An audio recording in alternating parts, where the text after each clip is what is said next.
Strategic and International Studies. What would it mean for the Welcome U.S. to our military audience that's if here, as costs well as were our reduced viewers that are watching significantly? our live webcast. We are going to get started right Disruptive away in the breakthroughs interest that of could time. significantly And I have the reduce the honor cost to of introduce access to Representative space Norma may come in Torres many from forms. California. One of the most She has had a pursued career as methods a for public reducing the servant, from cost being of a state access to senator, space is making assembly launch member, vehicles less mayor, and expensive. council member. Building launch And she vehicles knows in much Guatemala greater well, quantities as she was born can enable there. efficiencies in the Representative Torres? manufacturing process.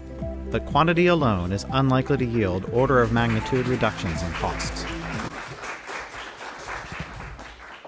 Thank you so much for that introduction. It's wonderful to be here with all of you today to mark the launch of the Center for Strategic International Studies' new report on Feed the Future and other U.S. agricultural development programs in Guatemala. Before I begin, I'd like to acknowledge the presence of the Guatemalan Secretary of Food and Nutrition Security, German Rafael Gonzalez Diaz. Thank you for being here with us today. I would like to talk about a little bit about the progress that has been made in Guatemala, the challenges that still remain, and the role of the United States in the region. Since signing the peace accords in 1996, Guatemala has entered a period of relatively economic and political stability. During this period, economic growth has been strong. Inflation has been low also.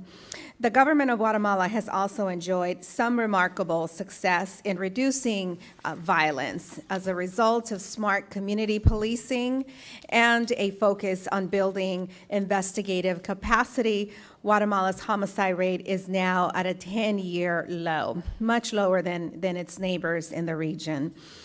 In recent years, Guatemala has also made important progress in combating corruption, and that is, thanks to the courage of the two women, former Attorney General Claudia Paz y Paz and current Attorney General Thelma Aldana.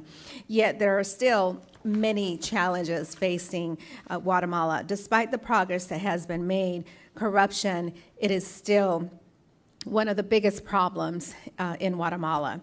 Poverty and inequality rates are not getting any better either. Even after years of economic growth, in fact, national poverty levels have increased. Nearly half of the children in Guatemala suffer from stunting. And drought has also impacted food prices and while driving the availability of the food down. Guatemala's indigenous communities have been especially hit the hardest. When the Civil War ended in Guatemala, the government committed to improving development in indigenous communities. That has still not happened.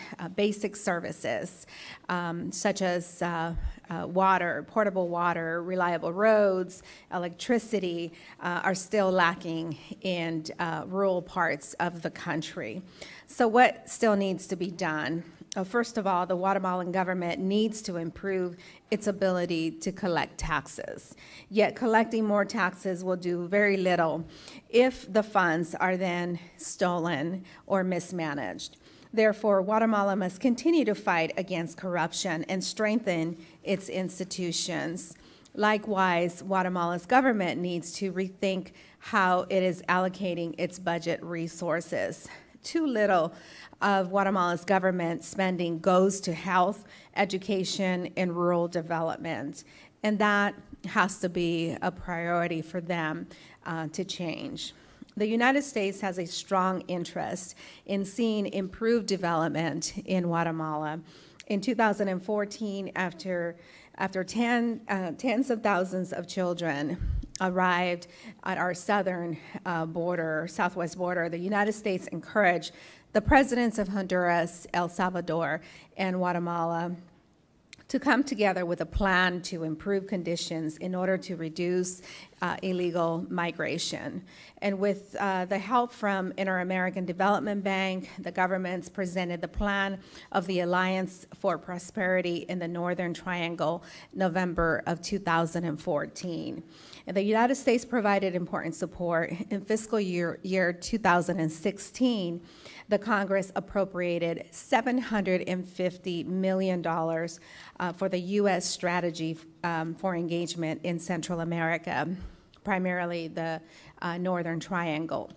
That was a substantial increase from previous years.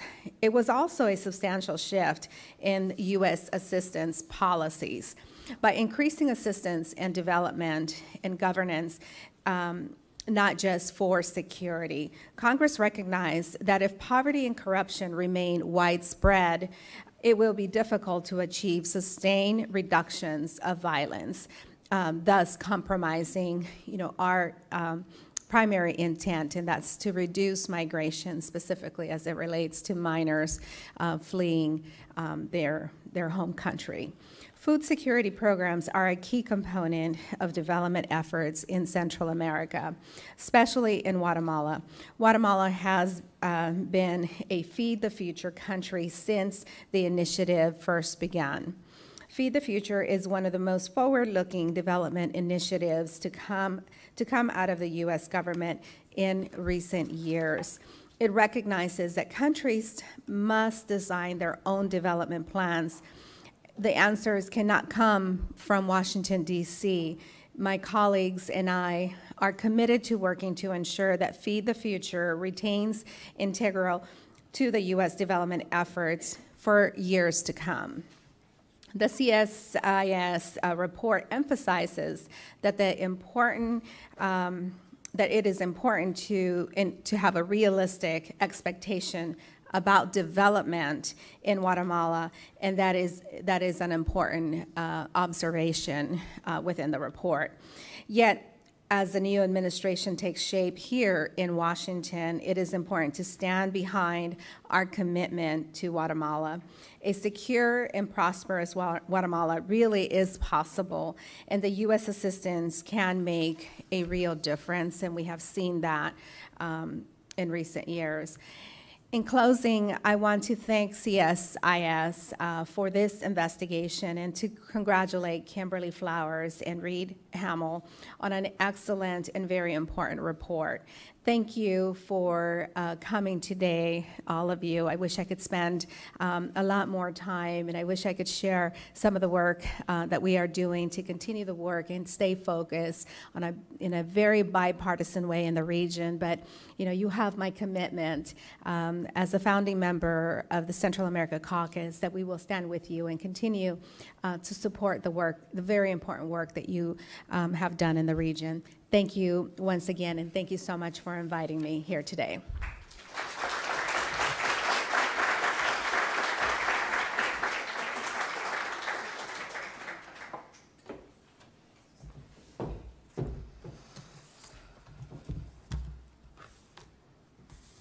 Thank you so much, Representative Torres. We're so grateful that you were able to come today.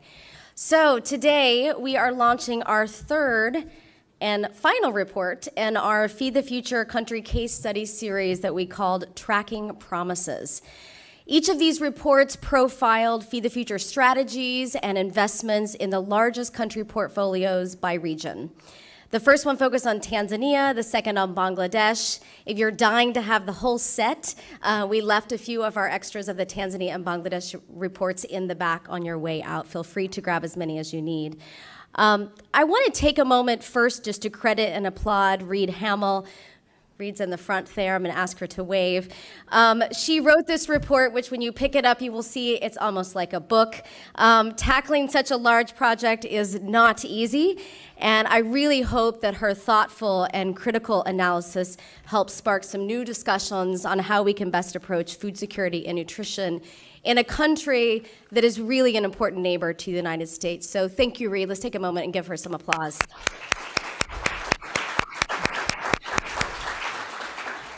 So what makes Guatemala unique in our series, among other factors, is it's got a really long history of economic and agricultural partnership with the United States. Feed the Future draws on that by its established interagency expertise with strong connections from USAID, USDA, and Peace Corps. And I'm just going to detail a few parts of this report. My hope is that you've been able to skim it already and that you'll go home and read different sections. But it really starts out with a discussion on the real food and security challenges that Guatemala faces, particularly in the predominantly indigenous areas of the Western Highlands. I'm big into graphics. So if you even see at the very beginning where it talks about the zone of influence, it's like on page 2 or 3. This is the area where Feed the Future programs are concentrated. It's an area also called the Western Highlands. The report really dives into the national governance context, and as we know, and as Representative Torres pointed out, that country leadership and ownership is a central tenet of Feed the Future investments, so we certainly hope continues. The report also profiles U.S. government investments, both in Feed the Future and other U.S. government programs, and then it attempts to answer a critical set of questions unique to this context and portfolio. So I'm also going to ask you to turn, if you have your reports, because I don't want you to miss all these good parts. If you turn to page 55, you'll see this is the critical section, or critical question section, which is a really great chapter. But it talks about, for example, the innovation labs and how U.S. universities are connected to this. You'll see on our recommendations, which are both within the executive summary as a synopsis, but then more detailed out in chapter 6. What makes this a little bit different than our other country case studies is that we laid out and delineated separate sets of recommendations, both for the United States government, some for the government of Guatemala, and then also highlighted some common challenges that both of the governments could work on. So along with this report, we are also unveiling today a short documentary that we produced. So sit back, relax, and learn. In the next 8 minutes, you will see, not quite yet, we're almost there. In the next 8 minutes, you will see some of the images and meet some of the people that we met with when we traveled to Guatemala late last year. I want to especially thank Paco Fion. He's a very talented videographer and photographer who traveled with us on our journeys. I also want to recognize Justin Kinney. Is Justin here? He might not be. I don't see him. Justin is a former PBS NewsHour foreign editor and senior producer. He now owns a company called Small Footprint Films. This is our second documentary to produce with his guidance, and I hope we have the pleasure of working with him in the future. I also want to thank Fran Burkham. Fran works in our award-winning CSIS Ideas Lab, and she helped piece it all together. It was great working with Fran. So let's begin and watch the documentary.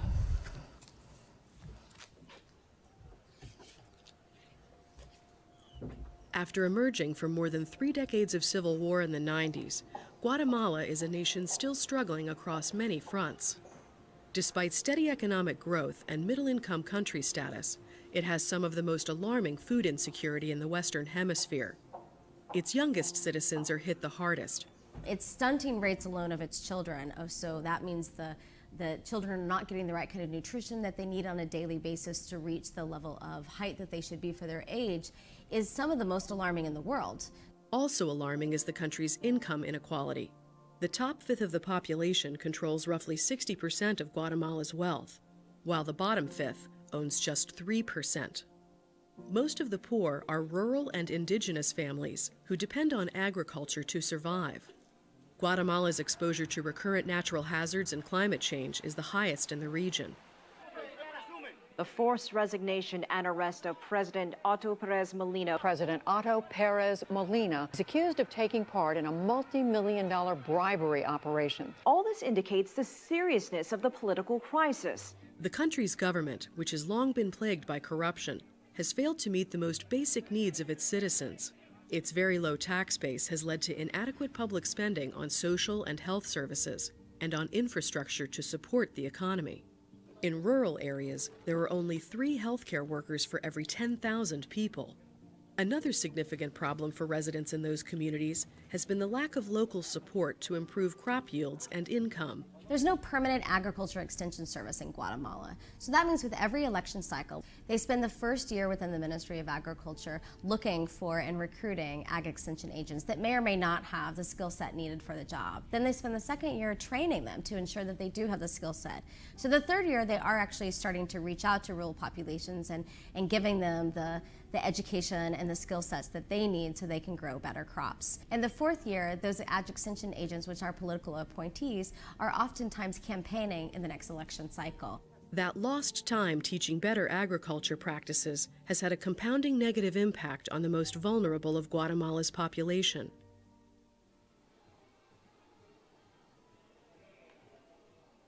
Guatemala is one of 19 Feed the Future countries around the world, one of only 3 in the Western Hemisphere. The U.S. government program in the Central American nation includes participation from USAID, USDA, and Peace Corps. 11 agencies overall are involved in the global effort. Its zone of influence is in the Western Highlands, where 10% of the country's population lives. In that area, you see 76% of families are in poverty. 26% or so are extreme poverty. 2/3 of the children are stunted. A majority are indigenous populations, and most haven't completed any primary school education.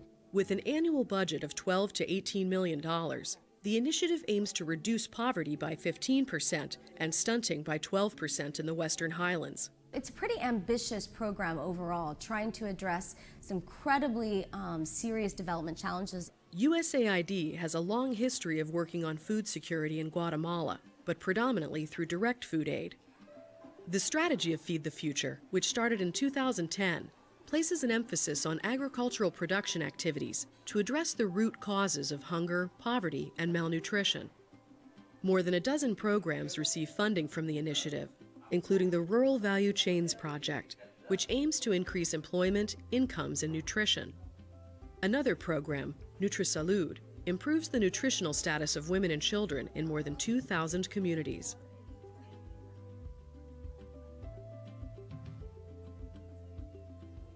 In late October of 2016, Kimberly Flowers and Reed Hamill of the Center for Strategic and International Studies Global Food Security Project traveled to Guatemala to meet with project and government officials and also program beneficiaries, including Mariano Hernandez Gonzalez and his daughter Dina. Ya hemos logrado algo porque yo anteriormente me salían. He is a participant in the Ana Café project, which helps farmers cultivate and sell their coffee while maintaining the health of their plantations. The program also teaches effective methods of crop diversification to counter coffee price volatility. Gonzalez explained that before enrolling in the program, he'd have to travel to Mexico every year to find work to support his family. Now he can stay at home and tend to his own crops, thanks to the training and help he has received. One of my favorite parts of the trip is sitting down and talking with smallholder farmers who produce coffee. And Guatemala is the 8th leading coffee exporter in the world. 40% of that is purchased by the United States. And Feed the Future programs work specifically with smallholder farmers. In fact, last year alone, Feed the Future farmers who work in coffee increased sales by 32 million. That's impressive. Other Feed the Future projects range from increasing access to quality seeds of improved disease-resistant bean varieties to scaling up software technology to track export processing. They also teach communities how to improve nutrition behaviors with community health workers and cooking demonstrations. Agriculture Minister Mario Mendez told the CSIS team that he's grateful for the support from Feed the Future programs, but he'd like Guatemala to see even greater opportunities in the U.S. market. Sería importante poder crear negocios sólidos donde Guatemala pueda producir diferentes productos que ustedes actualmente están consumiendo, lo cual generaría empleo y riqueza para los guatemaltecos y generaría empleo y riqueza para los norteamericanos también. Entonces,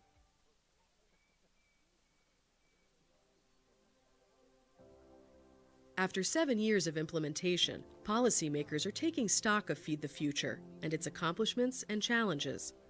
The Global Food Security Project's new report assesses progress and makes recommendations to improve program efficiency and effectiveness. Some areas that we think could be improved is one, looking at targets. Make sure they're realistic, make sure they're achievable within the country context. We'd like to see an expansion of nutrition programs as well as more of a focus on food and water safety. There could also be better transparency of where the money is going and the progress that it's making thus far. You definitely see a huge improvement both in the lives of smallholder farmers and the lives of children and mothers. So now is not the time to stop. The future of U.S. government funding for food and nutrition security is uncertain under the new U.S. administration. Sustained resources for Feed the Future is critically important, not only to Guatemala, but also to the United States. We want our neighboring countries to be stable and secure, whether that has to do with national security or economic growth, because that makes them a better trading partner. That makes them, when they have better economic opportunities, they're less likely to be migrants or to be illegal immigrants and searching for new opportunities. So the more stable that a country is, the better that it's in our national security interest.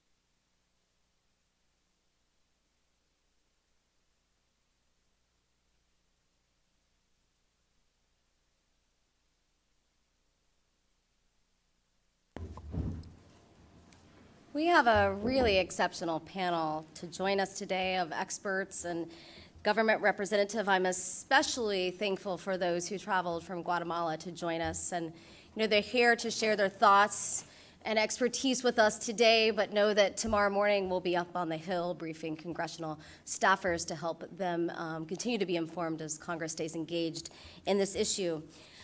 I'm going to start with introductions.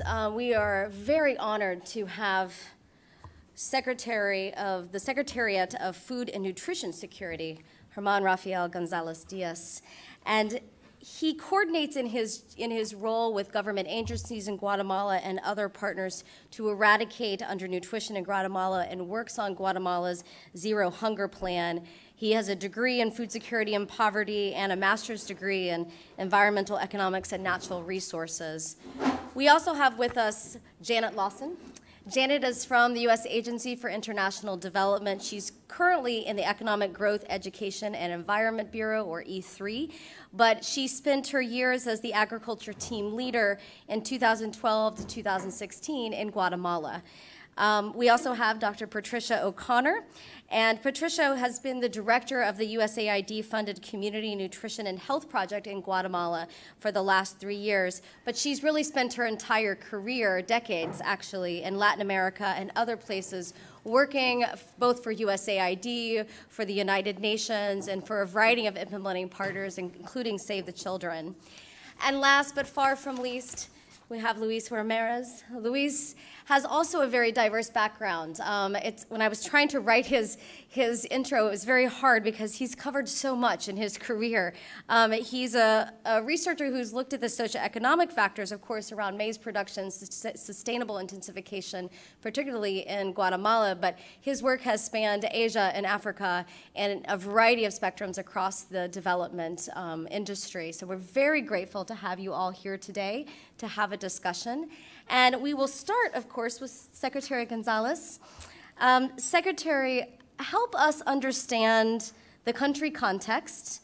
Talk about your approach to addressing hunger, poverty, and malnutrition, and help us better understand the relationship between Guatemala and the United States. Okay.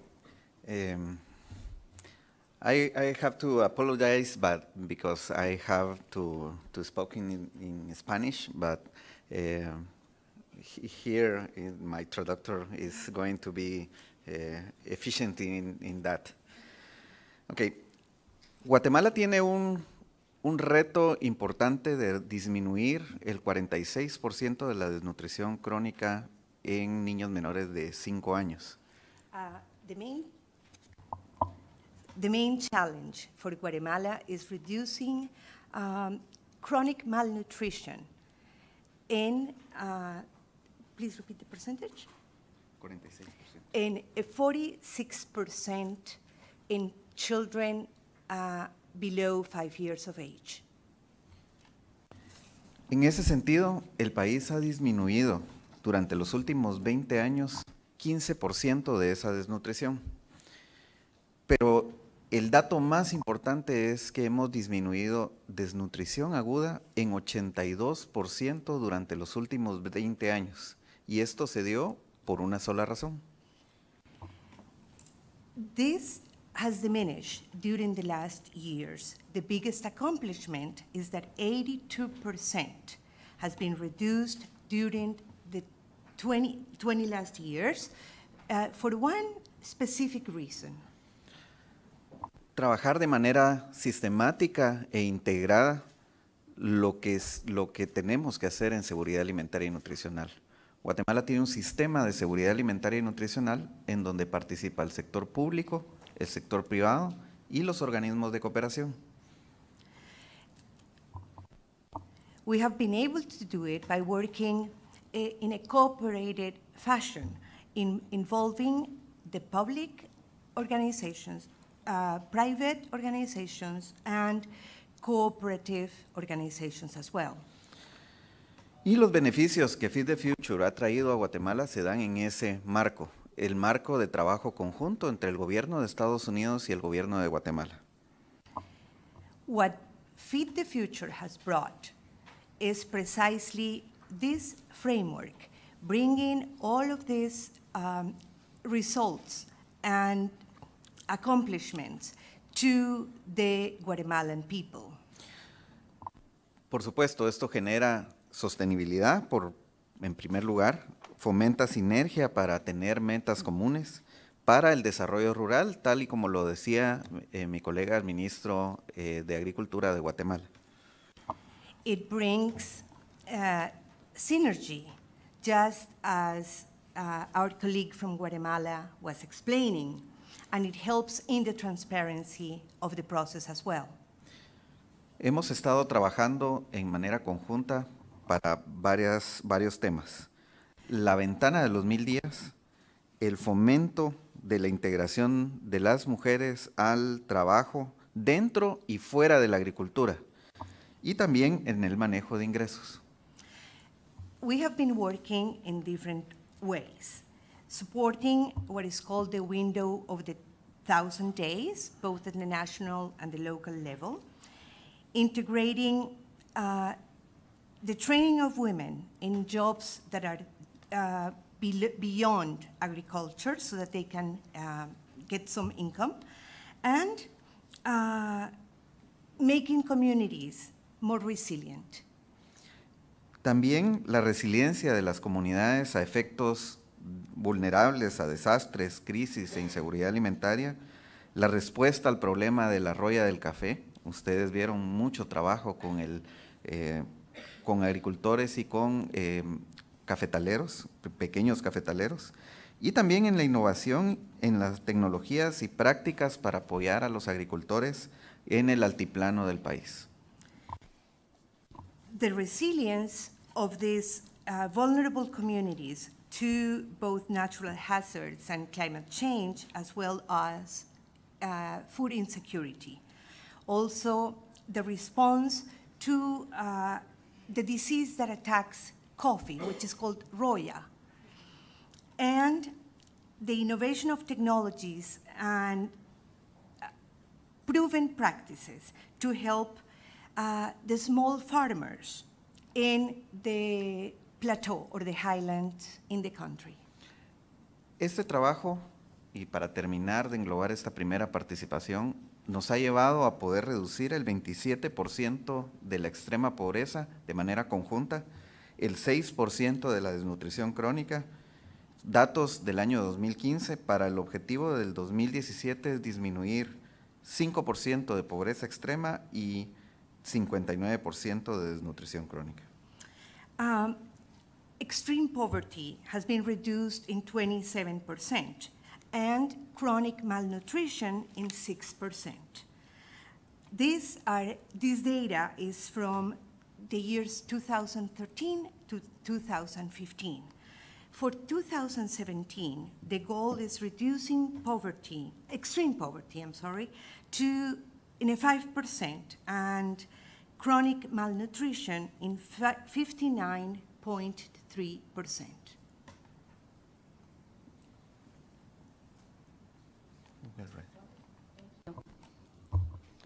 Thank you so much, Secretary. I have a number of questions, but I will save them for you until we get to our panel. Next, we're going to go to Janet. So Janet, help us understand the Feed the Future portfolio, the programs there, as well as some of the greatest successes you've seen and any roadblocks within the initiative. Okay. Thank you to CESIS for your work in producing this comprehensive report and for inviting me to participate in today's panel. Thank you to Secretary Gonzalez for your remarks today. We would like to commend you and the Guatemalan government on the progress of the country's national strategy to prevent chronic malnutrition. Feed the Future is proud to be supporting Guatemala in addressing malnutrition. Through effective collaboration to implement an integrated strategy, USAID is working with the government of Guatemala, our fellow interagency partners, the private sector, and civil society to improve economic opportunities as well as access to and utilization of quality health, nutrition, and education services. Feed the Future aspires to make population-level impacts with rigorous measurements to hold ourselves accountable. And we have made progress against these ambitious goals to reduce chronic malnutrition and poverty. There are various challenges that rural families face in Guatemala that impact these goals, such as the devastating effects of the coffee rust disease outbreak and the complexity and pervasiveness of the underlying causes of stunting in Guatemala. Nevertheless, in the 30 municipalities where Feed the Future focuses our programming, we have seen reductions both in extreme poverty and in chronic malnutrition for children under the age of 5 since the start of Feed the Future in Guatemala. Specifically, nutrition interventions supported by the U.S. government reached nearly 250,000 children under 5 in 2015. Activities have included pre- and postnatal care early in life, exclusive breastfeeding for the first 6 months, proper weaning strategies, vitamin supplements, treatment of anemia and diarrhea, and nutrition and family planning education. Activities also include agricultural strategies to increase access to nutritious and protein-rich foods, such as promoting household gardens, increasing yields from black beans and corn, and working with women's groups to improve small animal production. We have been able to effectively mobilize USAID's Food for Peace Development food assistance activities to work with very poor households to gain the skills and knowledge to improve maternal and child health, increase household access to nutritious food, and diversify incomes. The Feed the Future agriculture program helps small farmers access diversified market opportunities by improving business and marketing skills, as well as agricultural production and quality. In 2014, as rates of youth migration to the U.S. began increasing from Central America, the U.S. government refocused programming to a strategy that addresses the root causes of crime, violence, and migration to the U.S. Feed the Future's work to address food insecurity and poverty contributes to the strategy.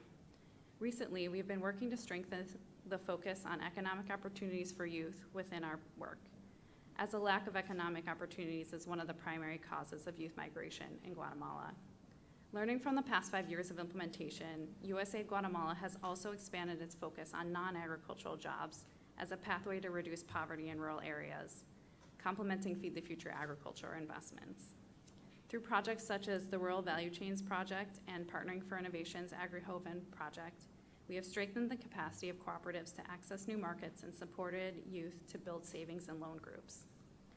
While on a field visit, I had the opportunity to meet a young man who was working with a local company that partners with USAID to produce and use biological organisms in integrated pest management. He had successfully increased yields and cut input costs in vegetables production. He expressed that while he once considered migration, he now was interested in remaining in Guatemala as he had increased his income and because he wanted to work with other families in his own community to use agriculture innovations to raise their incomes as well. We are very proud of the collaboration and partnerships we've had with many key stakeholders throughout the Feed the Future initiative. Chronic malnutrition is a stubborn issue in Guatemala. With child stunting rates that remain the highest in the Western Hemisphere and among the highest in the world, The fight to end child stunting is one we can't win alone or overnight. It will take strong partnerships and a sustained collective effort. Thanks again for having me, and I look forward to discussing these issues further. Thank you so much, Janet.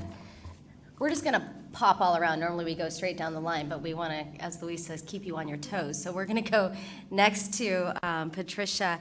What would you like to add? Particularly help us think about this from the government of Guatemala's approach to the health sector. Am I on? Okay, thank you very much. It's a pleasure to be here. I applaud the report that CSIS has developed. I think it's a very candid capture of the situation in Guatemala, which is a very challenging one. As Janet just pointed out, Guatemala is a middle-income country, yet it has a health profile that mirrors one of a country with far, far fewer resources. So I would like to complement what's been said so far by talking a little bit about where we are in the health sector in Guatemala, the challenges that are at hand, and maybe look to some rays of hope or some possibilities that are emerging. I think there are four overarching challenges at the policy level. First of all, there's been tremendous instability in the sector. I've worked in Guatemala now for almost 3 years, but I've worked under the leadership of 5 ministers, and I have supported 3 very different primary health care service delivery models. So with so much instability and change, it's very hard to get traction to improve health outcomes and reduce chronic malnutrition. Another overarching challenge is the financing. It's been pointed out that Guatemala has some of the lowest tax revenues in the hemisphere. So that takes us to think about the size of the pie that the country is able to spend on health. And there's a second issue, which is how the pie is divided up. And so the health sector is getting short shrift, if you will, in terms of the allocation for primary health care. The sector is also quite fragmented. You have the Ministry of Health with certain responsibilities. It's receiving about half of the public sector financing in health and covers over 80% of the population. And you have the Social Security Institute receiving almost the other half of the funding, and yet covering about 17% of the population. Increasingly, there are resources in local government budgets that can be used for water and sanitation and health, but it's very difficult to put all the pieces together under one coherent strategy. And so I think the instability, the lack of financing, and the fragmentation in the sector have created a big challenge for Guatemala to take promising interventions to scale. And we know from experience around the world that working at scale and really covering all of the families in need is critical to seeing the impact. So that's still a pending dream, I would say, in Guatemala. But there's a lot to be hopeful for. There's new leadership in the Ministry of Health, and Minister Hernandez came into the position bringing a team of seasoned experts, and they all share a vision for an inclusive model of health, which is called MIS in Guatemala. And the MIS model really, for the first time, I think, in a very serious way, puts universal access to primary health care as the overarching goal. Guatemala also right now has a presidential commissioner for the prevention of chronic malnutrition.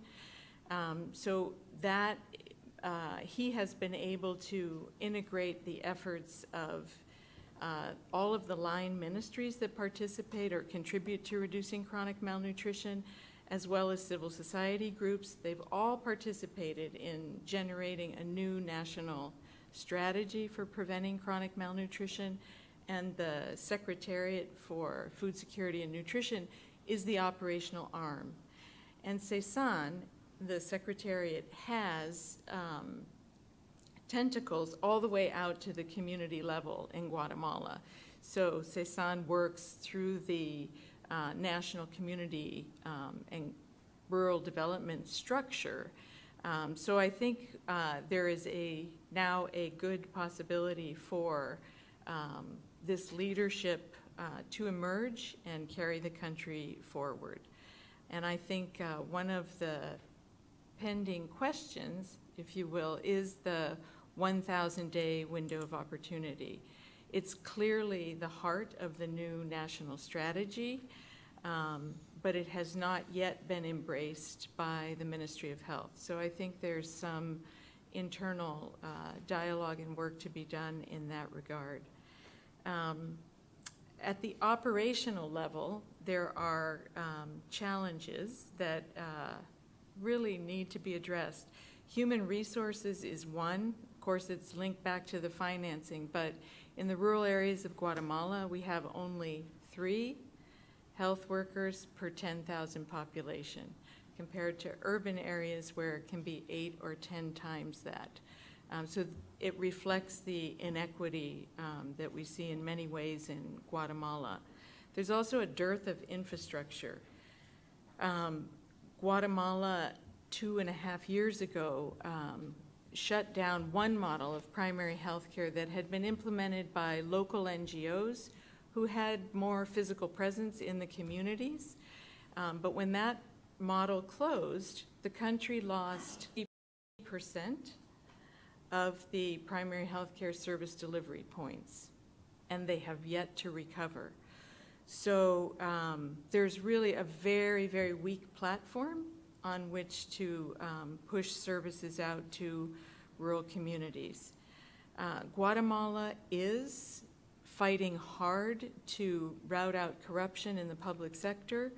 There is an international body, CICIG, which is the Guatemalan anti-corruption body, that's working hand in hand with the Guatemalan government's Attorney General's office. They are now tackling the big challenges in the health sector.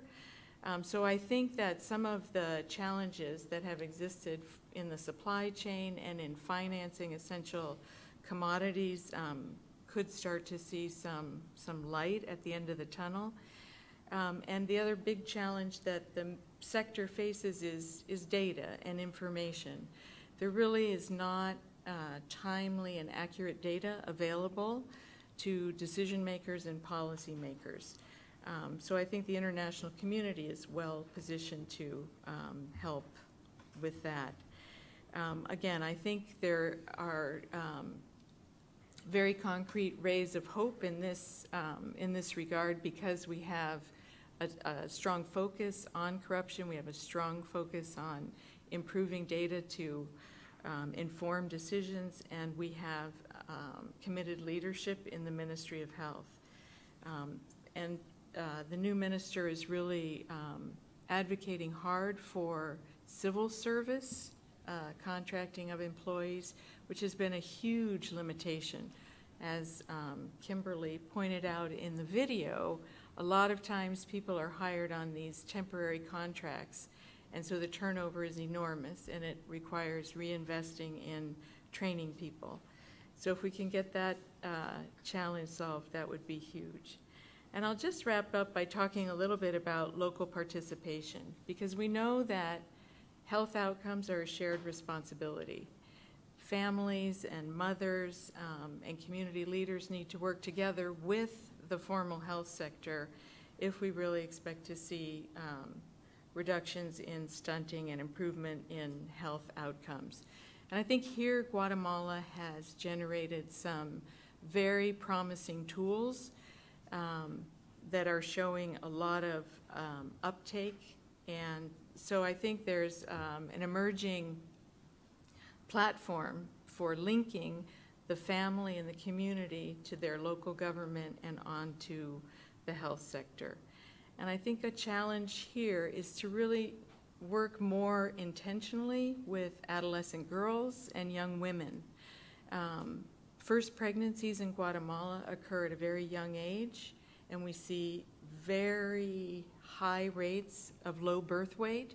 So we're already putting newborns at risk of stunting before they really even have a chance to get going. So I applaud USAID's growing emphasis on adolescent girls and adolescent health, and I think that is an area that Guatemala will be working on more as we go forward. Fantastic. Thank you, Patricia. Luis, what are we missing, and what are you going to add to this dialogue? Well, again, thank you very much for the opportunity to be here. Thank you, CSIS. I also want to thank Feed the Future for the opportunity. I'm currently working with CIMIT, the Center for International Maize and Wheat Improvement, and we're working in Guatemala to improve the lives of farmers working in the lands, in the hills. And these are very small farmers who sometimes they don't even have enough land to work, and they are losing their soil, they are losing the water, they don't have enough the capacity to produce enough food for themselves, and they go out and look for labor and where they can work. So the question is very tricky when you're saying what is missing, because it's a very complex situation in Guatemala. I'm pretty sure in many other countries in the world the situation it's complex. We have historical issues, we have economic issues, we have political issues, we have cultural issues in Guatemala. I don't see a recipe to say, okay, this is the solution for Guatemala. What I see more is in terms of how we can institutionalize the decision-making process, how we can institutionalize the accountability process in many areas. Talking about, and these are some of the topics that Janet and also Patricia and Herman have already mentioned. How can we improve the participation of individuals, families, communities, municipalities into the different process to take first the initiative to identify their problems, the initiative to find those solutions and take action, and then eventually use the resources that they have available in order to find and start moving forward. And here comes some of the points that we have already mentioned, that there has been a lot of integration from different programs, and USAID has been working on the ground, and many other organizations as well, bringing these resources over there. It's not easy. It hasn't been easy. But what I have seen, some of the topics that are missing is how we can support that development at the community level, how we can improve and be more efficient and effective in the use of resources from the government and from the other organizations, so that those funds can be really looked at in a more transparent way, and they can really reach the points that are needed. It's not only in the health system, it's also in the agricultural system, it's also looking into the markets, it's also looking into other areas. There is an issue of appropriateness, how people can really own the process and they can move forward. Do we need to improve food production? Yes, and there are programs working on that. Do we need to improve markets? Yes, and there are programs working on that. Do we need to keep working and improving the health condition and social services that are reaching? Yes, but the tricky part is how we can bring that community empowerment so they can take control of those issues, and they can, social accountability, people being also looking into those areas. Corruption has already been mentioned in Guatemala, and it's not only in Guatemala, in many countries in the world it's happening. Yes, we have our former president in jail, which I would say is something important to mention, that there has been some efforts to improve that part. But that level of participation has to come down at the community level so people can take ownership of those things, probably not at the level of the president, but probably at the level of the agricultural services, the health services, the community services, so people can really demand better quality of the services, but at the same time being part of how those services are implemented and move forward. Wonderful. Thank you so much. I want to start with my question. I'll start with the Secretary, but I'm also curious of your other thoughts. You know, one thing Guatemala has going for is very well-written plans. Their strategic plans are very solid. The challenge is the implementation of those plans.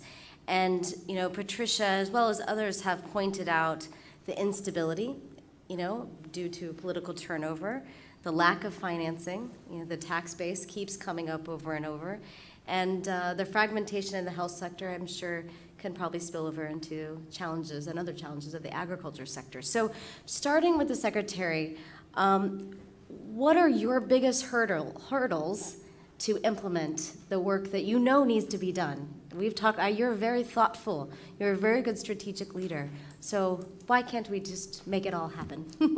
What's the biggest challenges that you face in your role trying to implement great strategic plans that you have on paper? Uno de los, voy a mencionar al menos 5 retos que nosotros tenemos para poder hacer de que los resultados se muevan lo más rápido posible.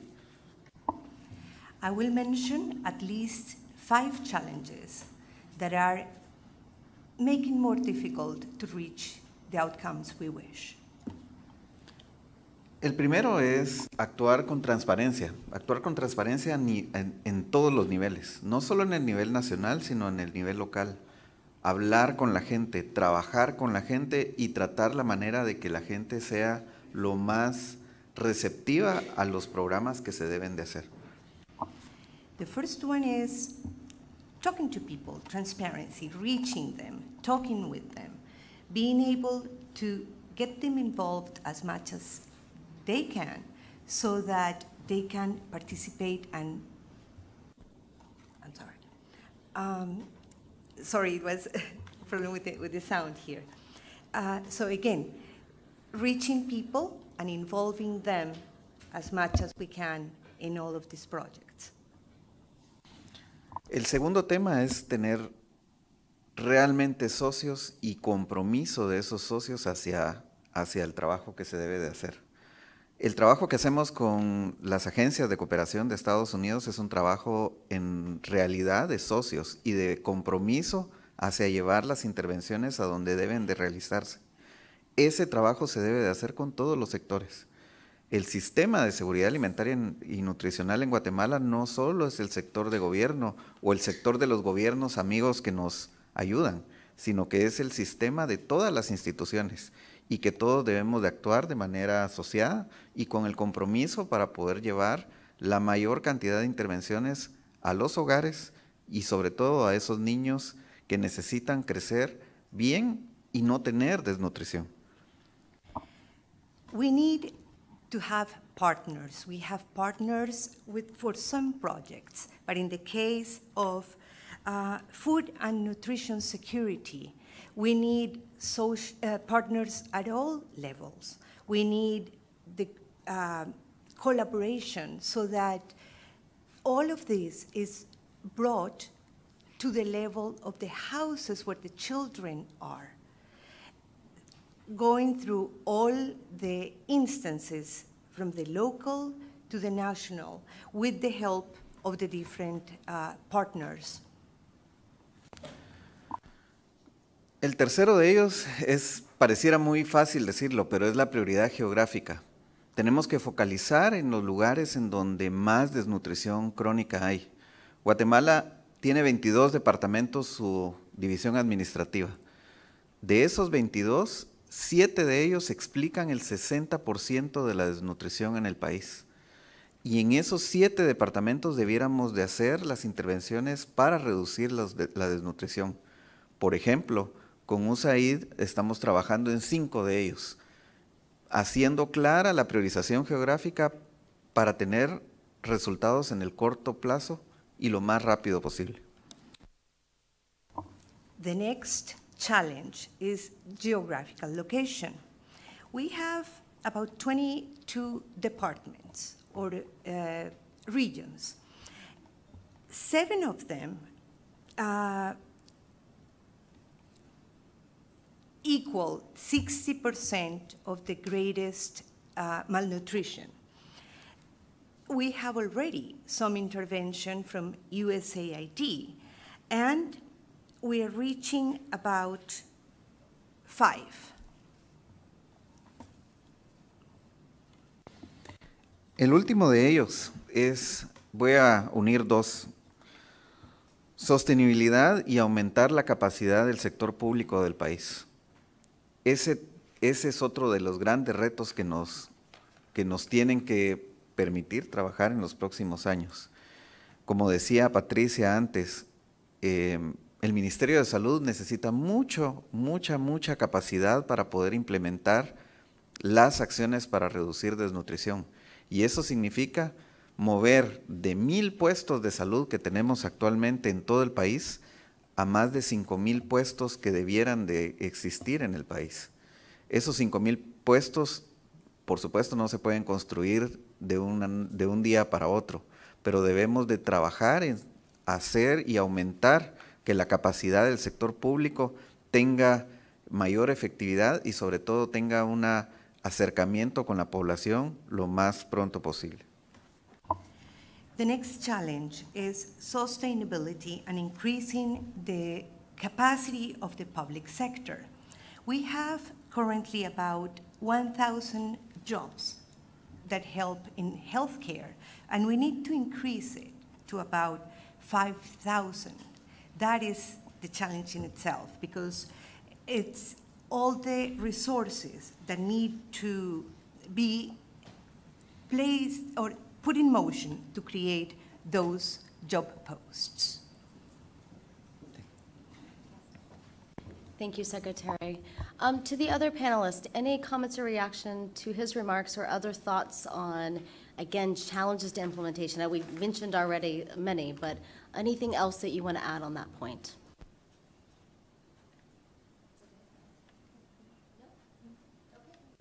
So I want to turn next to Feed the Future. You know, the report is about the Feed the Future portfolio. It's a vast portfolio. You know, Janet covered a lot of the high points of it so far.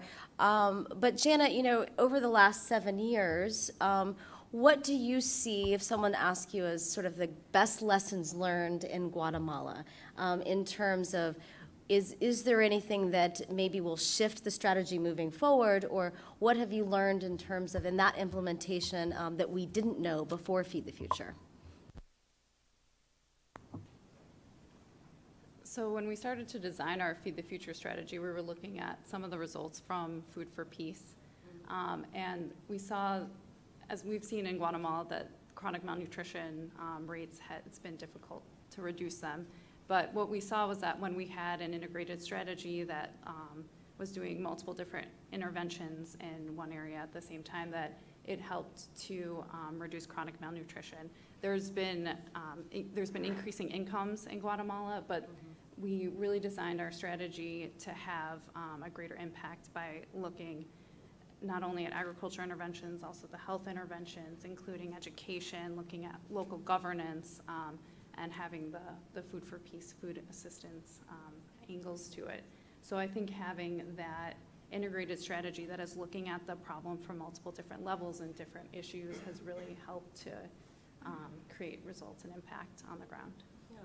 Since you brought up the original strategy and plan, how did that sort of shake out? You know, right? Sometimes you write a plan at the beginning and that doesn't always occur. As it goes out, you learn some lessons and change some things along the way. So when you look back at sort of the early days of Feed the Future and throughout your time there, did anything dramatic change or shift in terms of strategy or focus? I think the major strategy change was when with the U.S. strategy for engagement in Central America, the SEN strategy is when that started in 2014, and the U.S. government committed to working on reducing crime and poverty with more depth and emphasis in the Northern Triangle countries in Guatemala, Honduras, and El Salvador. And so with that, we were really focusing on how are we gonna increase economic opportunities. And so we were looking at agriculture opportunities, but also now our portfolio shifted some to look at non-agricultural opportunities as well. And also, as I mentioned before, the focus on youth is really looking at that with the strategy.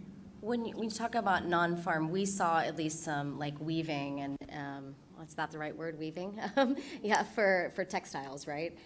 So is that what you're talking about? Or are there other examples of non-farm activities that you guys are working on? So that is one of the examples, especially, we really wanted to focus on women in the portfolio, and to really get at women's incomes as well, we focused on textiles, handicrafts. But now we're starting a new component. There's a new project that will come online called the Creating Economic Opportunities Project that will also look at increasing incomes, but it's not solely agricultural focus. There's other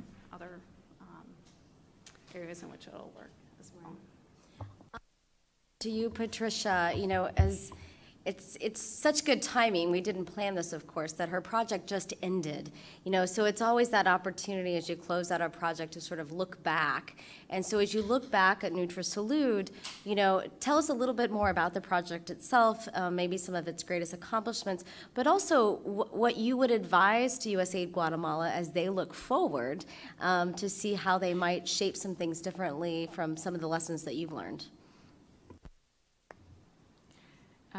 Yeah, thank you very much.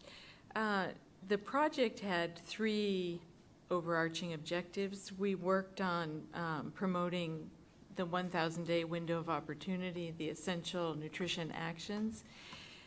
We worked on improving the quality of integrated basic maternal, child, neonatal health care, and we worked on local participation. And I think there were a couple of the interventions in the project where we really wove those 3 objectives together in a way that holds great promise for Guatemala.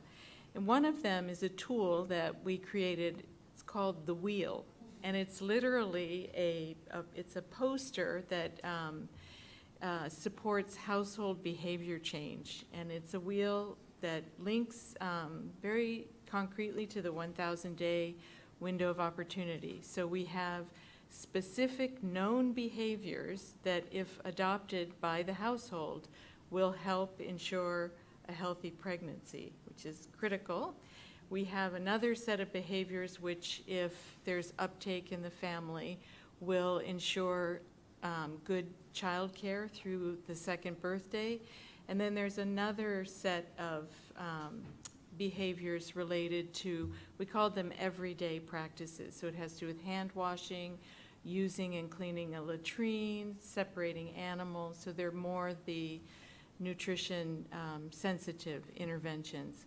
And the wheel was far more successful than we envisioned.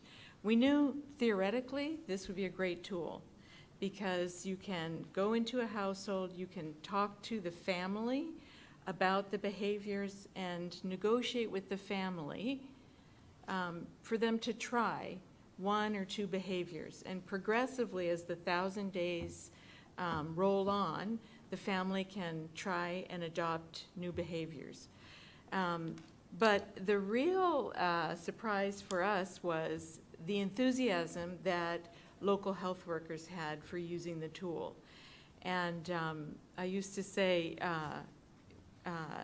you know, you used to go to a health center and the health outreach worker might say, okay, I'm going to fill up my backpack today with a flyer on breastfeeding. And she'll go out and do a round of household visits and drop off, you know, pictorial images of appropriate breastfeeding.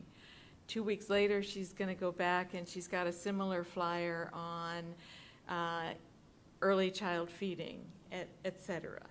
So by the time she's filled her backpack with a lot of different folders and she's gone to all the houses and they've received all these different flyers, everybody is confused. They're all very good messages. They've all been validated. They're wonderful. However, they're not integrated. So what the wheel did was made it very easy for health workers to arrive at a home where this poster with the 19 known practices is hanging up, check in with the family, how are you doing on the uptake of this behavior, and add new ones as they go. So both families and health workers were incredibly enthusiastic.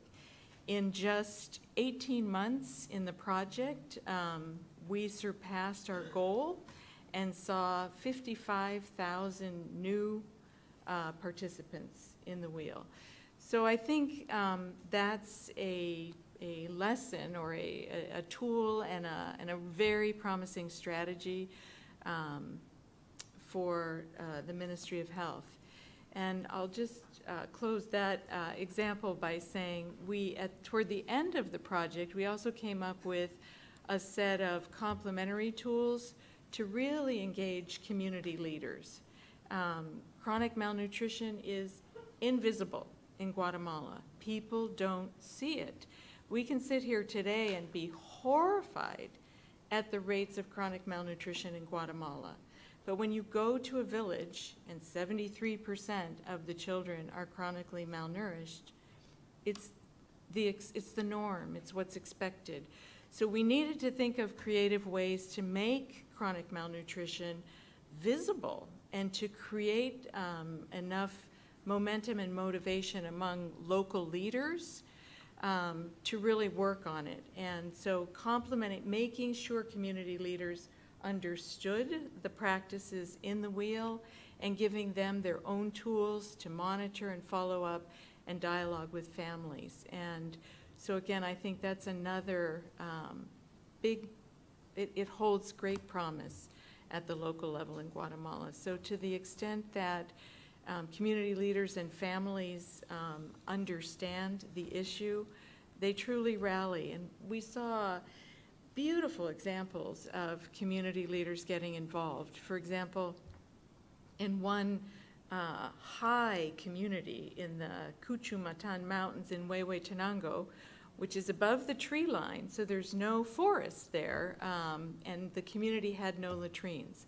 But when the community council, the community leaders understood that having a clean latrine could contribute to a healthier childhood, the community leaders said, well, we have to build latrines. And they went the extra mile. They negotiated with their local municipal government to have some materials delivered to the community, and they organized a latrine building project.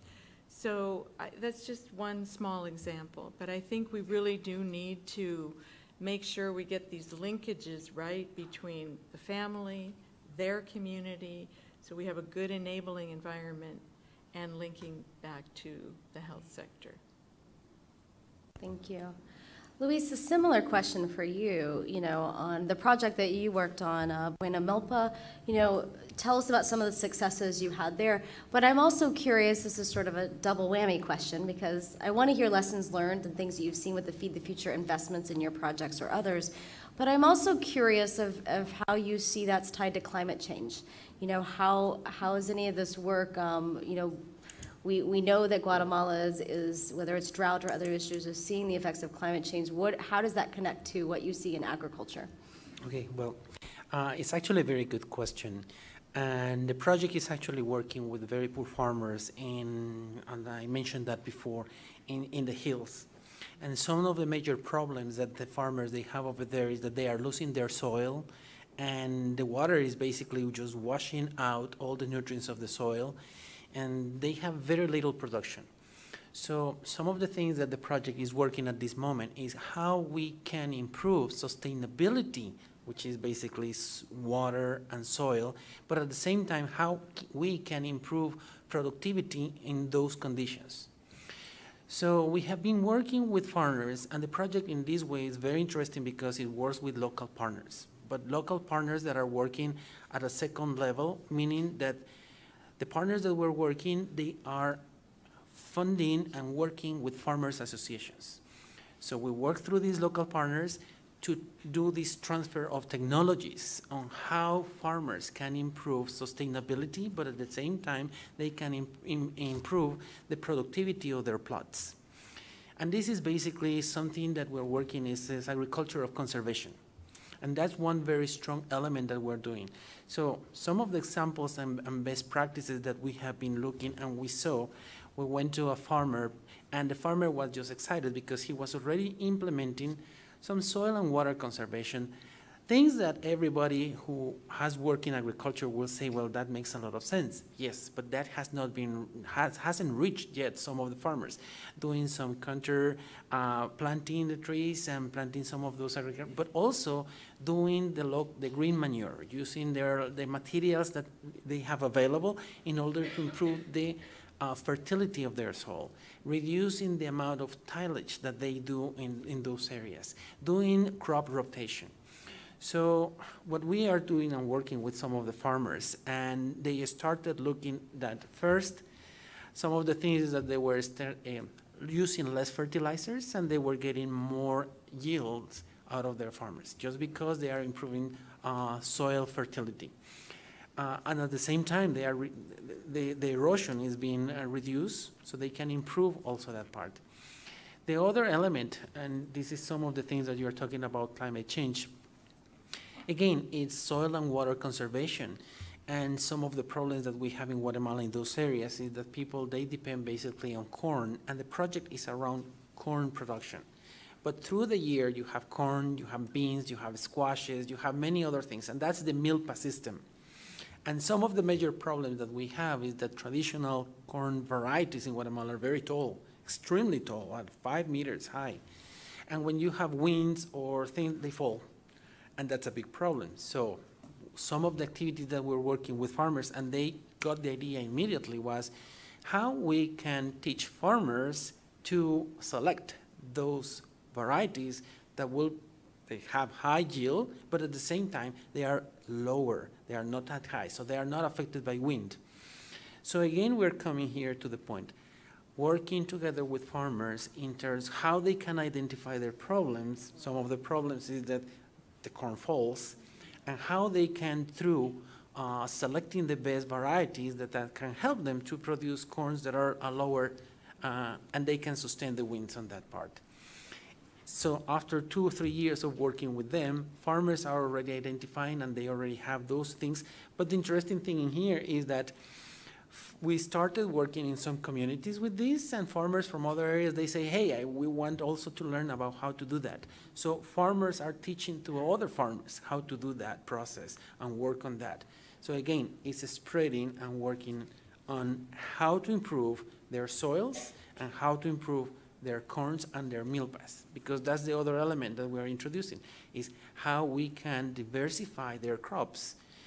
And it was a very interesting project, Más Frijol, which is also implementing and diversifying beans. And you're going to say, well, in Guatemala, everybody eats beans. Yes, but there was a problem. The problem was that there was a pest that was affecting beans. So there was a big trade-off over there. The beans just became very expensive, so people, they stopped buying the beans or producing the beans. So Más Frijol started supporting that, but they were supporting with a bush type of beans. And in some of the parts where we're working, traditionally, they have the string beans, the beans that were just crawling around the maize, which is another traditional in some parts of Guatemala that they can do it. But they needed a variety that was not so aggressive that will crawl all over the maize and reduce yields. So we worked together with another USAID project that has been selecting varieties that were not so aggressive. We work with the local Institute of the local Institute of Technology, who developed the seeds. And with our partners, we were able to disseminate these seeds. So we are promoting the diversification and use and availability of beans, which brings a lot of protein on that part. So those are some of the examples where we are working to improve sustainability, but at the same time improve productivity on the farmers level and help them in terms of the climate change with regards droughts and the lack of water. One of the things I love about Feed the Future is, we talk a lot about integrating nutrition and agriculture, but it's pretty obvious right here on this panel that we have Patricia, an expert in health and nutrition, sitting right next to someone who can talk about ag production systems, and that they're both a part of this initiative. I think that's important to keep in mind. I want to have one last question for Secretary. Gonzalez before we turn to the audience, and that's about sort of what I just mentioned. You know, Feed the Future, certainly, as we say in the report, things can always be improved, but there's a lot that's been done here that's successful and that we want to recognize. You know, and as you in this political climate, we know we may be facing funding cuts. We know that the reason we bring the field to DC is so that we can better educate the Washington policy community, but as well as better educate Congress of how these programs actually look in the field. So Secretary Gonzalez, my question to you, I ask this a lot on my events more and more, I realize, but why should America care about what happens in Guatemala? If we have an America First policy, why is it in the U.S. strategic interest to invest in Guatemala to do things like we've just heard that their projects do? Una muy buena pregunta y también voy a tratar la manera de hacerla lo más resumido posible. Guatemala está pasando por un camino bastante lleno de oportunidades para poder llevar desarrollo a sus comunidades, pero sobre todo para una población que está en rápido crecimiento, como son los jóvenes. Y los jóvenes tienen un primer paso que dar, que es pasar por la ventana de los 1000 días. Tenemos una alta experiencia en conjunto, USAID y Guatemala, Gobierno de Estados Unidos y Gobierno de Guatemala, en poder estar a un paso de eliminar de una vez por todas esos altos índices de desnutrición.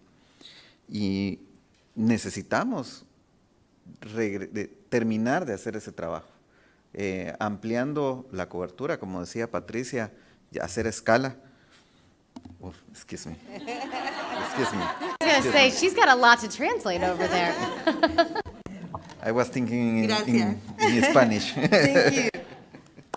Okay, so first of all, thank you for the great question, and I'll try to be brief.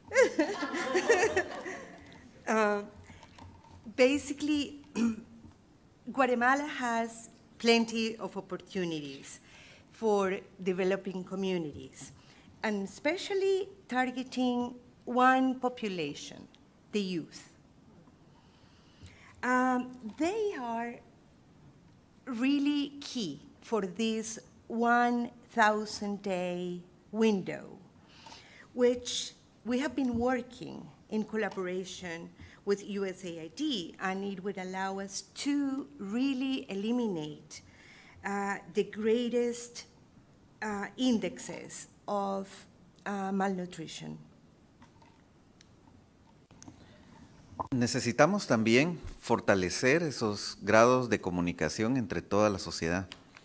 Y durante los últimos 5 años, especialmente con los proyectos que el gobierno de Estados Unidos ha trabajado en conjunto con Guatemala, hemos empezado a trabajar con ese fortalecimiento de conocimientos y de comunicación que nos han permitido aprender de las lecciones que hemos teniendo buenos sistemas de monitoreo y evaluación que nos permiten ajustar la política pública. Y creo que en los próximos 5 años, sin temor a equivocarme, vamos a tener en Guatemala al menos 10% de desnutrición crónica menor a la que tenemos actualmente, que nos permitirá poder dar ese gran paso de poder reducir esos grandes índices. Okay.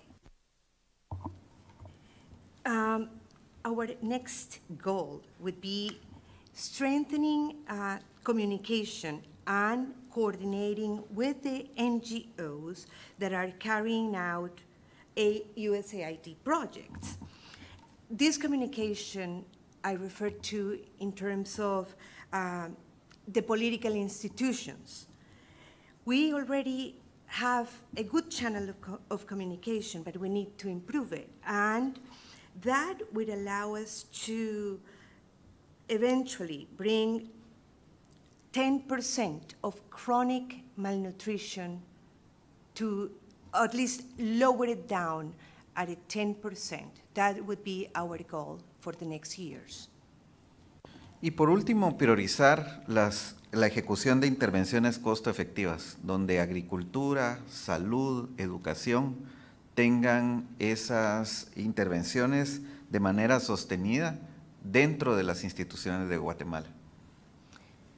Last but not least, prioritizing the execution of cost-effective interventions regarding food security, health, and nutrition in Guatemala. Thank you very much. We're going to turn to the audience now. Please raise your hands high. We will take 3 in a row. Do we get our microphones in the back, please, for our microphone runners? We'll take one right here in the corner with Phil, with George Mason. Another one, Jillian, on the side there, the woman with their hand up. Yes, go ahead. Good afternoon. I appreciate your presentations.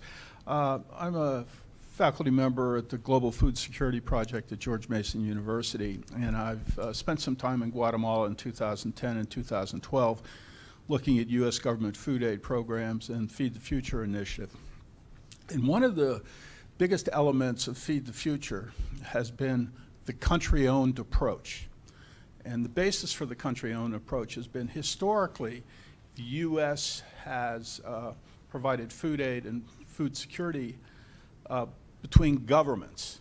And so the concept of country-owned is holistic. It's supposed to include NGOs, for-profits, multilaterals, and the government. And it's supposed to be kind of an integrated approach. And, you know, the Feed the Future initiative has been in Guatemala, I think, since 2010 or 11. And there has been some progress, as the CSIS report has indicated. But yet there seem to be real institutional barriers. The problem of hunger and poverty in Guatemala remains enormous.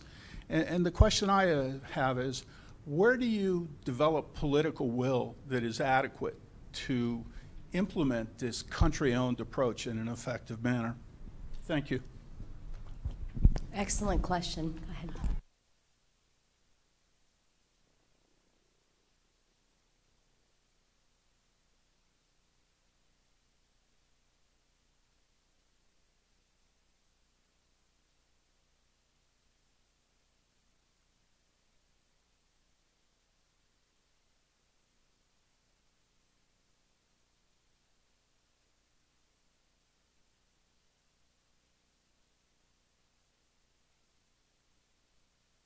Let's take one more question before we turn to the panel. Right, go ahead and do the back again, the woman in the white, yes. Thank you. My name is Claudia Gonzalez from the Organization of American States. I was in Guatemala in April, and there was a mention here on embracing an ownership of partners and institutions. With the new strategy on malnutrition that involves different ministries, how do you see that issue moving forward? Thank you very much. Secretary Gonzalez, we'll start with you on some of those, and then I'm going to turn to Janet next, and then we'll see if other panelists have comments. Secretary? En los últimos 2 gobiernos en Guatemala, el compromiso político ha estado ahí en poder llevar este tema como parte de la política general de gobierno. Según lo que se hace dentro de cada uno de los inicios de cada gobierno, ha estado dentro de las primeras 2 prioridades, a partir del 2012 hasta la fecha. Eso significa que todas las instituciones dentro del país van a priorizar ese tema como parte de su accionar. Let me say that for the last 2 government periods, or the 2 last governments, this has been the general policy to give a priority to these particular programs. So from 2012 up to now, this has been the general type of action that has been taken. Para la segunda pregunta, el tema de la alimentación escolar. Particularmente ese programa tiene 17 años de existir en el país y ha estado mucho más fortalecido durante los últimos 2 años. A la fecha, el programa de alimentación escolar ha entregado ya los desembolsos para que las comunidades puedan preparar la alimentación escolar dentro de las escuelas. Y este es un programa novedoso, no es un programa donde se le traslada que los maestros preparan la refacción, sino que los padres de familia preparan esa refacción o esa alimentación.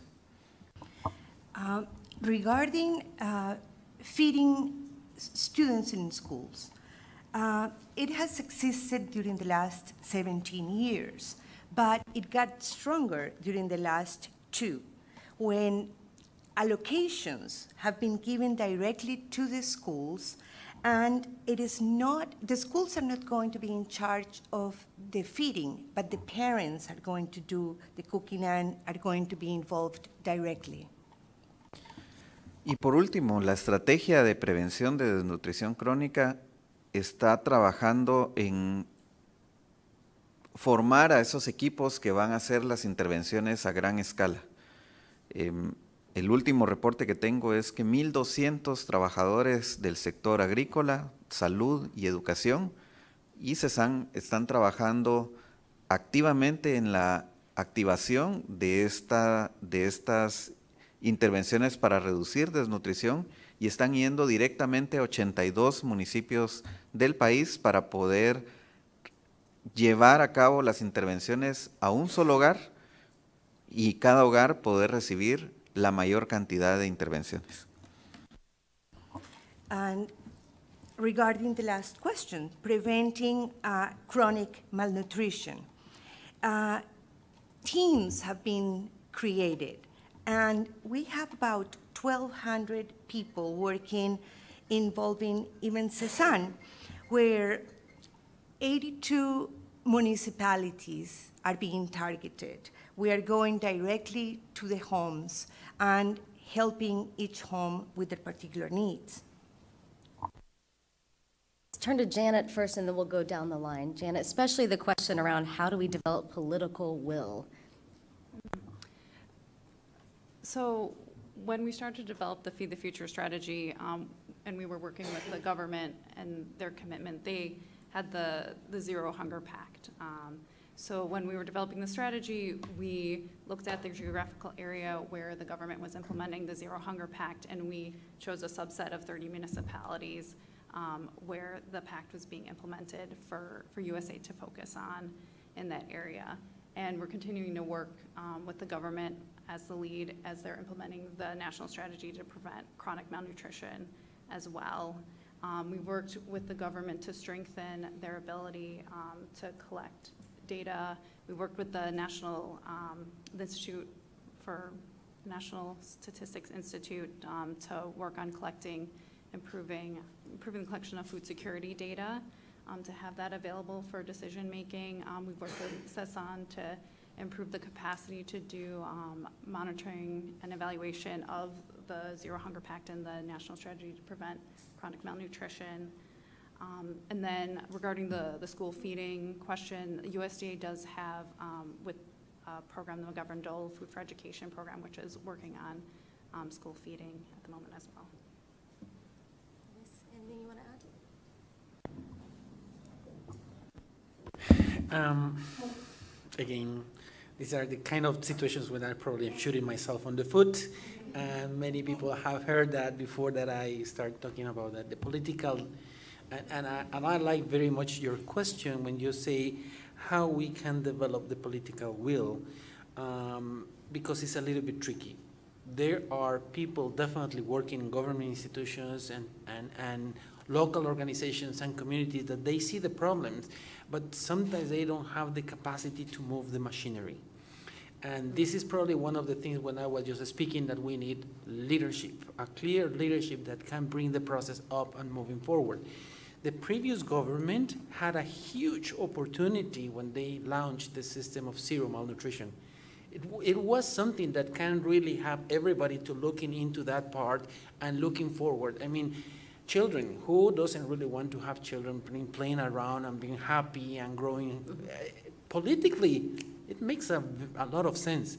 Unfortunately, events on the previous government, they took advantage of that, and although they did something, was not enough. And what I feel right now at this moment is that it has lost a lot of traction, and it basically just has dispersed a lot of the intention from different groups, private companies, different organizations. So people are going in different ways and trying to do a lot of the things. We were just having a talk with Herman, and he was just basically mentioning Guatemala was able to reduce acute malnutrition. And they were able to reduce acute malnutrition basically because the Guatemalan people, they got all say, listen, this is impossible. And everybody was just providing food. In terms of acute malnutrition, in most of the cases, food is the medicine. The problem when you have chronic malnutrition is that food is not the solution. It's just one of the items that you have to put over there. It's hand washing, it's the other things like that. So the big challenge here is that leadership, how we can put everybody, and it comes into political will in order to be able to move forward this and have everybody thinking in terms of how we can institutionalize the services that are needed, how we can make sure the transparency, so the resources that are destined for that are really reaching the people who are in need. And then the question again, how we can really improve that political will. Again, I think it has to be the support from international organizations, people bringing that into the table. The interest from companies who really want to do something, but they need also the government to do something about it. Communities and people demanding those services and those. So I would say we cannot have only one person making the political will, but it has to be a group of organizations creating a critical mass so that starts spinning in the right direction, because it has scattered all over the place. Mm-hmm. Thanks. Patricia, go ahead. Yeah, thank you. I also think the question on political will it's fundamentally important. And I think part of the solution is for Guatemalan citizens to hold their government accountable. And maybe that sounds a little bit like pie in the sky, but in Guatemala, this happens. I mean, I think if you look back to the fact that it was civil society that demanded that the government address corruption, and it led to the installation of the International Commission Against Corruption in Guatemala, CICIG. It was civil society groups that brought down a very corrupt government 2 years ago in a very, very peaceful way. But these are examples that have brought together the elites and the rural communities. And I think there's another example that's maybe even a little more directly connected to nutrition and health, and that is that about 10 or 12 years ago, civil society groups pushed for the government to make good on women's reproductive rights. And they pushed, and they pushed, and they pushed, and they got a law. And then once the law was passed, there was so much debate that the law didn't go into effect. So the citizens pushed again, and they pushed, and they pushed. And the law is now in full effect. And the great thing about this law is that it includes a financing mechanism. So the inputs that are required for women to really achieve their reproductive rights, it's a system that works. And I tell you, if there's ever a moment that that financing mechanism is under threat, the civil society watchdog groups are all over it. So I think there are good examples in Guatemala of citizens holding their government accountable. We had an enormous missed opportunity for this to happen when 2.5 years ago, when the government shut down the NGO subcontracted program for primary health care. And I had mentioned earlier, we lost 70% of the service delivery points in the rural areas. It went virtually unnoticed. Citizens did not really react or speak up. So I think it's a curious question for me why chronic malnutrition is not triggering such a widespread reaction from civil society. But I think that if there's a spark that could create that kind of a movement, once Guatemalans can come together, they know how to push an agenda forward. And there are other examples also with other watchdog groups, but I think it would be just wonderful to see the citizenry of Guatemala contribute to a sustained political will, a sustained national agenda that survives changes of government and other instability. Excellent points. Thank you. Go back to the audience. Raise your hand for questions or comments. Come right here to the man in the glasses, Jillian, on the, well, my left side, right there. Yes. Hi, Lizardo Bolaños, Guatemalan. The first question would be, I've heard a lot about transparency, I've heard a lot about political leadership, but I haven't heard a lot about civil service reform. And this is important because we have to remember that the health, the public sector workers were supporting the president that was being convicted by corruption. We have to remember that also the people connected with the Education and Labor Union were supporting him, and also NGOs in the rural areas. So there is an issue that has to be working about civil service reform that we're not talking here that I think is important. And the other one, I would like to hear about non-agricultural opportunities that go beyond weaving, especially from the Guatemalan public sector, because I believe if we want to provide good jobs, weaving is not a solution. Thank you. Please go ahead. Good afternoon. Excuse me. I'm here representing the USDA along with my colleagues, representing both the McGovern-Dole Food for Education program and the Food for Progress program, which we've made significant investments through Feed the Future since 2010. And one of the things I'd like to know from the group is what kind of brings our programs together is the education component. Education also not only at the primary school level, but where programs like McGovern-Dole are working, but also at the university and secondary education level, where our projects have worked in the past with private institutions like Valle de Guatemala or University of San Carlos. Where do you see in the next 10 years, this push, like the priorities and what is needed at the education, at these different education levels, both in rural communities, but also for higher institutions of learning, and with respect to like the next generation of youth in Guatemala? Thank you. Thanks. We'll take one more. Anyone else? Jillian, can you give it to Bob right there? Yes. Thanks. Go ahead, Bob. Thank you. Bob Rabatsky with Feed the Future, Partnering for Innovation. I like the report. I thought the report was a little bit light on how you can help the business sector, the agribusiness sector in particular. What kind of look and assessment is there for the business enabling environment in Guatemala? And some regional integration. I'll give you an example. I know that there are some discussions and there have been some opening of the borders between Guatemala and Honduras, which has facilitated trade of goods and services, which the business sector likes a lot.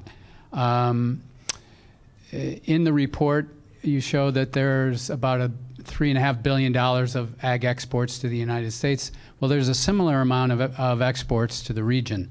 So encouraging that trade would be a very good thing for business, for jobs, and hence nutrition, I think. And we just had a biological event, lab event down in Guatemala where we had some businesses come in to look at investing in that sector in Central America. And one of the big issues is registering a product in Guatemala, you have to register the same product in El Salvador, in Honduras, in Costa Rica, in Panama. If you could register it once so that it could be sold everywhere, that would attract a lot of businesses. So just a question. Thank you very much. Go ahead and turn to the panel, and we'll start with you, Secretary, and we'll just come all the way down for anyone who wants to answer any of those points. But particularly, as you know from the documentary and questions, I'm very interested in the civil society, or not civil society, but the civil service reform. I will say, you know, to your point, like when Reed and I were in the field, this came up in every single conversation we had. I would literally start to look at my watch to see how long it was going to take for them to bring it up without us bringing it up.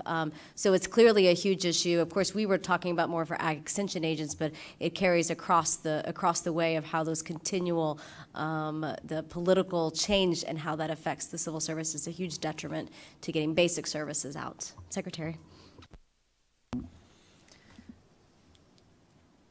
Una reforma del sector de la ley de servicio civil en Guatemala es increíblemente necesaria, dado que se necesita fortalecer la institucionalidad pública, pero también fortalecer que esos recursos humanos estén con las mejores condiciones, pero sobre todo que no tengan, voy a hablar como economista, fallas de mercado ahí adentro.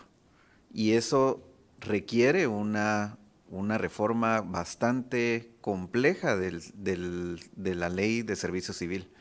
Y esa reforma pasa por también comprender que el sector que debe de hacerla es el sector de los diputados en el Congreso. Y ellos tienen que estar muy activos en este tema para no crear un fallo de mercado peor de lo que pudiera estar haciendo hasta ahora. Addressing this civil service reform, the major need is to reform the service law that addresses not only the institutions, but the human resources. That will prevent, as Mr. Gonzalez said, speaking as an economist, would prevent failures, marketing failures. So in the sector, the deputies are key.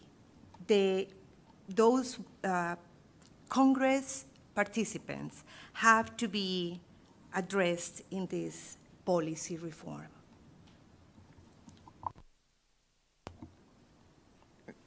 Quiero hacer un resumen de las dos últimas preguntas, porque el tema de educación es un tema clave. La estrategia que ahora está trabajando el gobierno para hacer educación va no solo al nivel formal, sino que al nivel informal dentro de los hogares. Y es importante también llevar información y educación a las mamás para que ellas puedan tener mejores prácticas de salud, de nutrición, de alimentación con sus niños. Regarding the other two questions, it is important to combine the strategy that has been used in education, not only in the formal level, but the informal. How? Bringing to the homes, to the mothers, this information that is going to help them have not only better health, but eventually better nutrition for the children. Y que esto se traduzca en mejores índices de nutrición.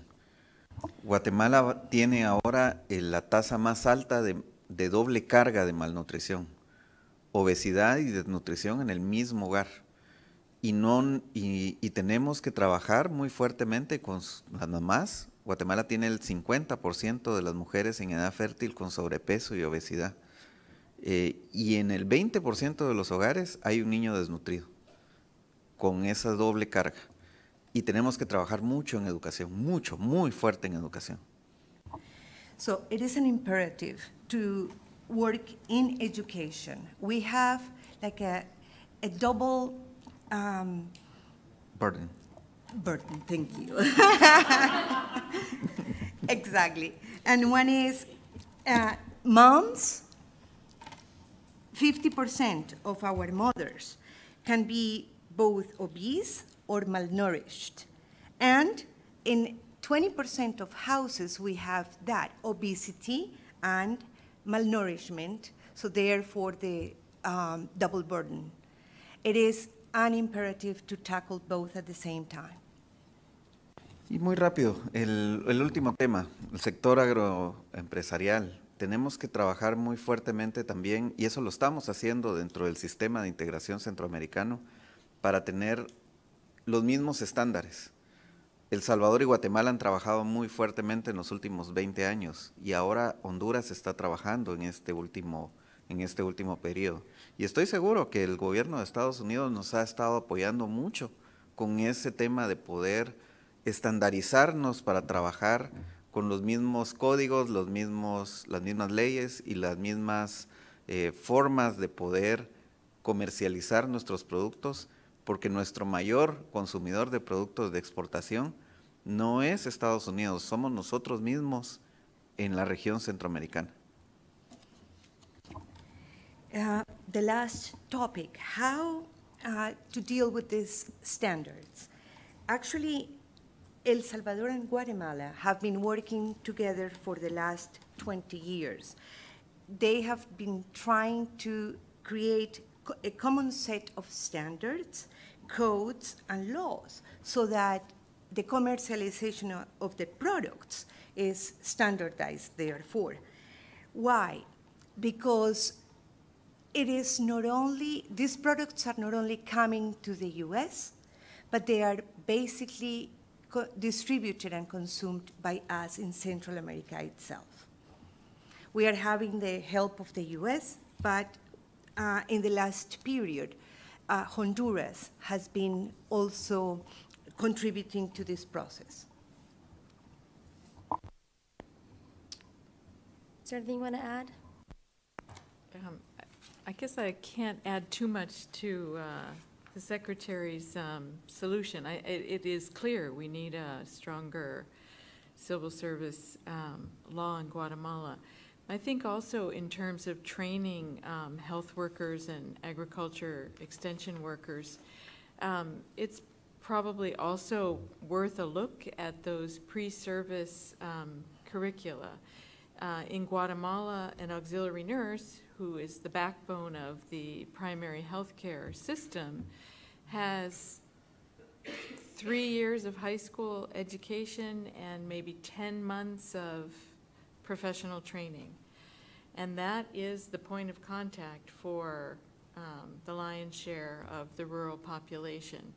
So even if we could take a giant step forward, a major important step forward of not having to address the training of a new cohort of people every year or two, I think we also have to think about who's coming into the sector over the long term.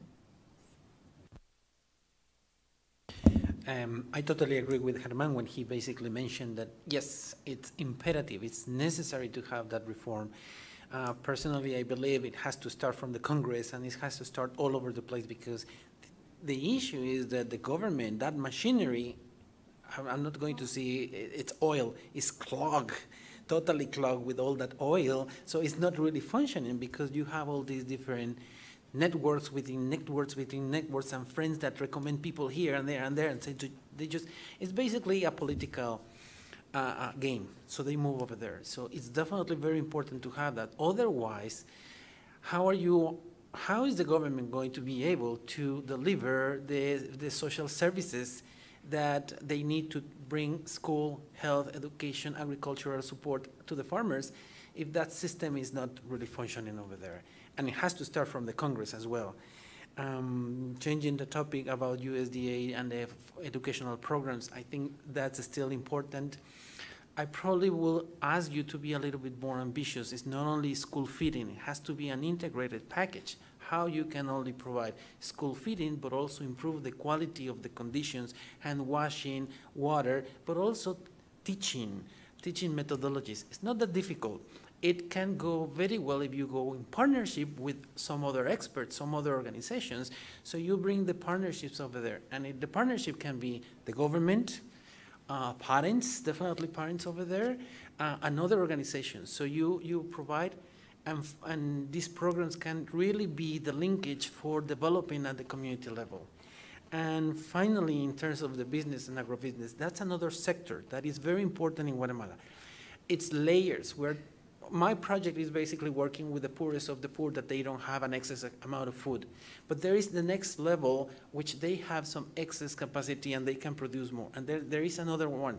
So if we need to try to work in the different areas to promote agricultural activities and also non-agricultural activities for people. We were having just some meetings recently, and one of the things that we were just talking is that not everybody is going to be able to be working on agricultural activities. We need to find the solutions in rural areas, how they can start working in other sectors. But going back to the regional markets, in Guatemala, our main partners, it's true, it's El Salvador, it's Honduras, it's Nicaragua. Some of those are agricultural products. If you are in Guatemala, in Quetzaltenango, in Almolonga, 2 o'clock in the morning, the trucks are loaded with vegetables and they go straight to El Salvador. And there is a lot of trade over there. How we can improve, and that's a big challenge, how we can promote that, because that at least promotes jobs and it helps the economy. How we can move those kind of models and systems to other areas that are poor and they don't have those access. There are some programs that are promoting the small irrigation systems, but again, it's looking into the value chains of those products and looking into the markets. Not everything has to go to Japan or Europe or to the United States. There are other products that can be promoted in the local economy and in the region. So I totally agree. Central America, from the beginning, should have been more like the United States, a federation of countries, but it didn't happen. That's a different story.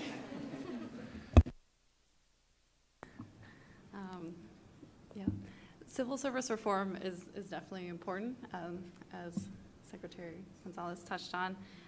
We had a policy and regulatory support project that was active in Guatemala for a few years that looked at the civil service reform law. It was also regarding the business enabling environment. It also looked at how to reduce the number of days such as to register businesses, which Guatemala did reduce the number of days to register businesses. USAID has also worked a lot on sanitary and phytosanitary standards, which is essential with trade, not only to the U.S. and in the whole region. With the work on sanitary and phytosanitary standards, the number of containers that were rejected in the U.S. Was significantly reduced through the work with the government and through education on SBS in Guatemala with farmers. Regarding the question on education, yeah, we're focusing a lot on youth education now as the focus shifts to looking at youth, especially looking at vocational training and how youth can gain different skills to work in the labor force as the economy is shifting and different jobs are opening. It's also looking at economic growth. Building small and medium-sized businesses is very important. So enabling people to have those skills to work in those businesses and having their entrepreneurial skills to lead and start new businesses is also critical. We're going to do something a bit unorthodox and actually end early. But I want to give you an extra couple of minutes to come up and ask the speakers any questions that you didn't get to, and also to network with each other, as we always have a great group in the room as well. Thank you so much for coming out. Thanks for those that are watching the live webcast, especially in Guatemala. And a huge thank you to our panel of experts and representatives. Thank you very much.